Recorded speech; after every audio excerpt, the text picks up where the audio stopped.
La Diaspora des Bulles, c'est votre rendez-vous consacré à la BD, la bande dessinée, tous les matins sur Radio J dans le 6-9. Et je suis toujours accompagnée depuis maintenant des semaines et des semaines de Didier Passamonique et Kéliane Nguyen. Bonjour messieurs. Mais oui, Lana, c'est un plaisir de parler d'images avec vous. Et oui, moi j'adore aussi. Vous êtes tous les deux collaborateurs du site Actua BD dont nous sommes partenaires Radio J. Didier, alors vous me dites que l'on a attendu 36 ans avant de rééditer Et Franquin créa la gaffe.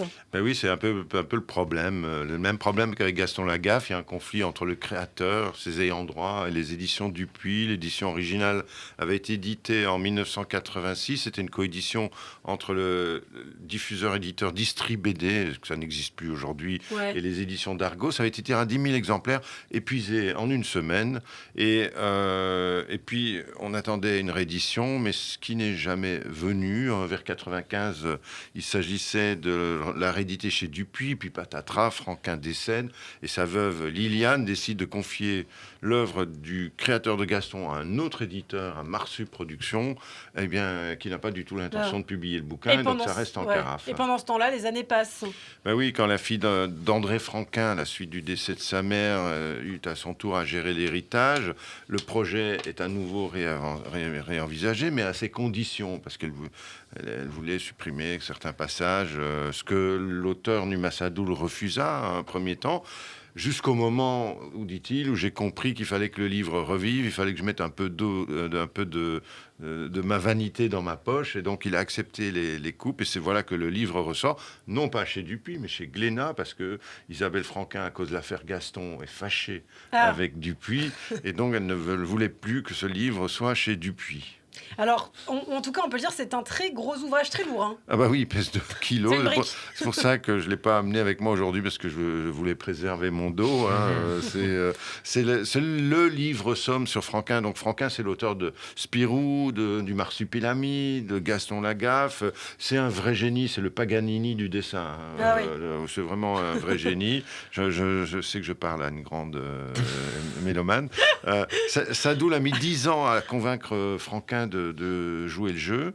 Il avait toujours refusé, alors que entre-temps, il avait fait Hergé, Gottlieb, et puis finalement, Franquin se laisse faire.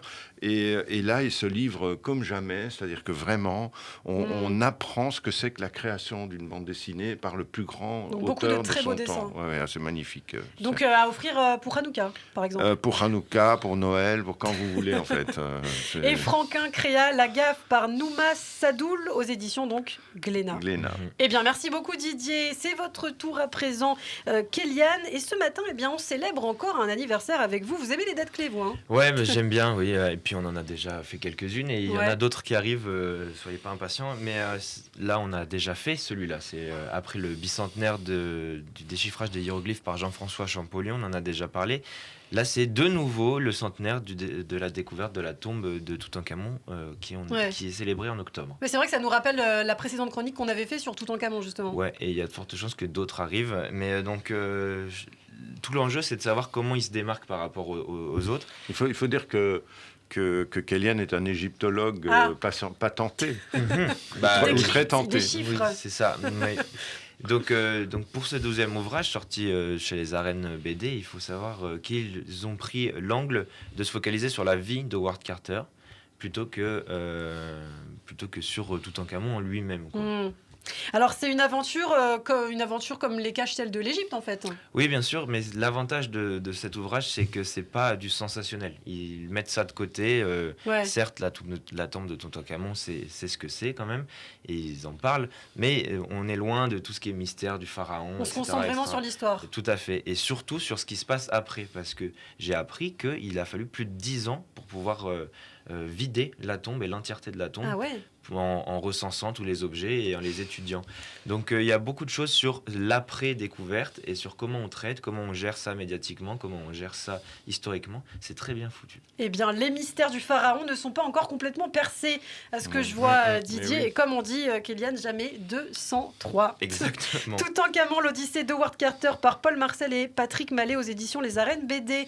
Merci, messieurs, les spécialistes de la BD. Je vous retrouve la semaine prochaine sur Radio J. À bientôt. Oui, la semaine prochaine.